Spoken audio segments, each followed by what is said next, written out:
J'ai un souvenir en fait quand j'étais jeune, avant de choisir mon bac, il y avait toujours une des lettres qui me plaisait, c'était le bac F4. Et ça fait classe de faire bac F4, travaux publics, tout ça, ça fait classe. Et après, j'ai toujours gardé ça en mémoire. Et en fin de compte, après, je suis parti là, j'ai dit, bon, les BTS travaux publics, ça doit être sympa à faire. Et je suis conducteur travaux. Sortie de la fin de mes études de BTS, je suis rentrée directement dans les travaux publics, comme ouvrier routier. Et depuis un an, j'occupe un poste de chef de chantier route VRD. Je suis posé organisation. Mon premier métier, c'était portier en discothèque. Et puis, j'étais dans une agence d'intérim. J'ai trouvé du boulot tout de suite dans une entreprise de travaux publics. J'ai fait un essai et puis ça fait 6 ans. Je suis chauffeur de machine, je suis dans le terrassement. Avant d'être dans les travaux publics, j'étais pâtissier. J'ai aimé les machines. De voir les gens travailler sur les machines, parce que j'ai vu de très bons chauffeurs, je me suis dit, pourquoi pas moi? J'étais inscrit dans une petite agence intérim qui m'a tout de suite trouvé un petit entretien d'embauche pour un CDD au départ et qui s'est transformé rapidement en CDI. Et c'est comme ça que je suis rentré dans le métier des travaux publics. Et ça fait 10 ans que je suis dedans.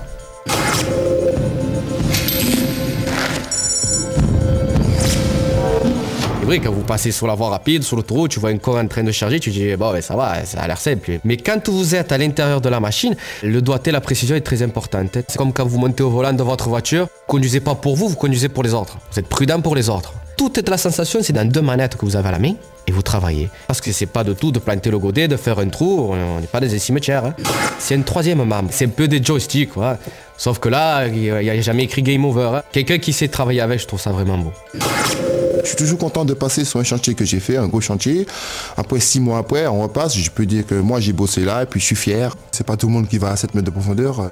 C'est une bonne sensation que j'ai. Hein. Apporter de l'eau aux gens, c'est excellent. C'est poser des tuyaux, laisser les bouches d'égout, les regards. C'est beau à voir. La chance que j'ai avec l'éclairage public, la signalisation, avec les réseaux, une fois que c'est fini, on voit ce que ça donne et on est fier. Comme les gros ouvrages d'art, on a un rendu extérieur. Et la joie des équipes, et de moi aussi, c'est les illuminations de Noël. Et quand on a mis des guirlandes dans un petit village, éclairer une petite église, et qu'on voit les gens après venir derrière, ah ça y est, c'est l'esprit de Noël, tout le monde est apaisé, c'est vrai que ça c'est un côté génial dans le boulot.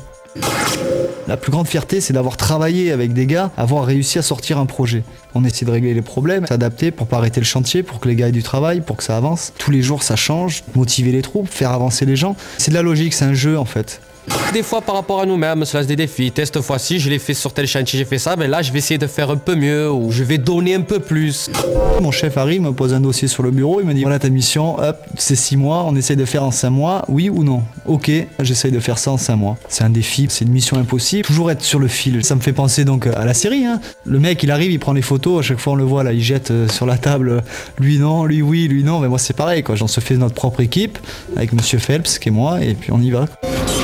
Je pense qu'un chef de chantier doit être à l'écoute de ses gars, parce que sur une équipe, on peut en avoir un, peut avoir des soucis personnels. Ça peut se répercuter sur son travail, donc c'est savoir écouter les gens, en tenant compte toujours des imprévus qu'il peut y avoir. Je me lève le matin, je suis ravi d'aller retrouver tout le monde. C'est une base importante, je pense, dans le métier. Se lever, aimer son métier. Ce qui m'a plu dans ce métier-là, c'est les petits détails techniques. C'est en panne, mais pourquoi c'est en panne? Comme il y a pas mal de logique, c'est ce qui m'intéresse. Moi, j'ai besoin d'être 4 heures sur le terrain, déjà avec les gars, être dans la tranchée, toucher le sable avec les mains. J'ai besoin d'avoir un contact tactile. Ça fait plaisir qu'on travaille dans la terre, on est un peu dégueulasse. Ça c'est bien. C'est bien. Au moins la journée, tu dis, ah là, j'ai fait du bon boulot.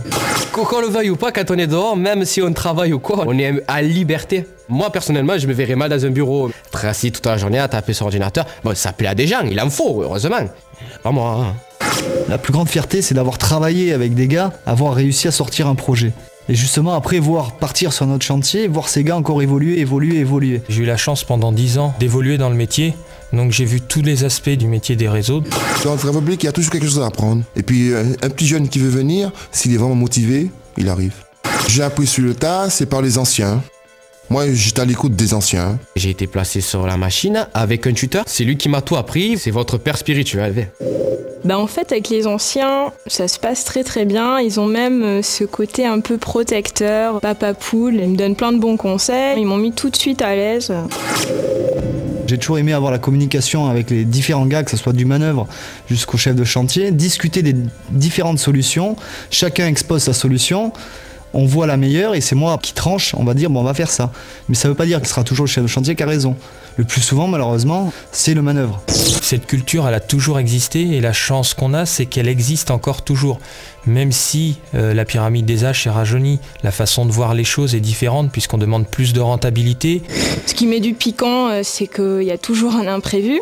Les chantiers sont tout le temps différents, il faut courir à droite et à gauche. C'est ce qui fait le charme du métier, sinon on s'ennuierait.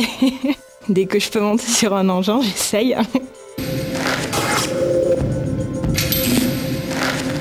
On est des mercenaires.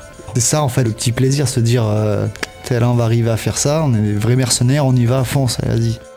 Mon métier m'a aidé surtout dans le sens où quand j'ai fait mes études, j'étais une personne très réservée, très timide. Dès qu'on me parlait, c'était le blocage total. Au fil des années, j'ai réussi à gagner sur ça et rien que ça, c'est une grande satisfaction. J'ai pu m'épanouir et la timidité, ça va beaucoup mieux, quoi. Pas toujours du boulot en travaux publics. Toujours.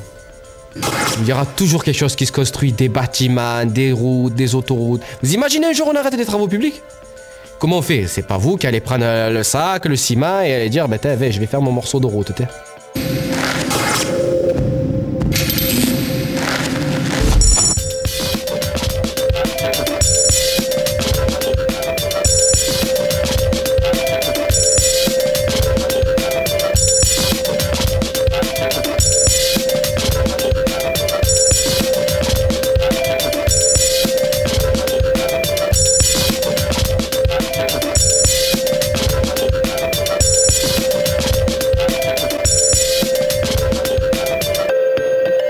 Malgré mes 25 ans, j'achète encore des petites maquettes d'engins de travaux publics.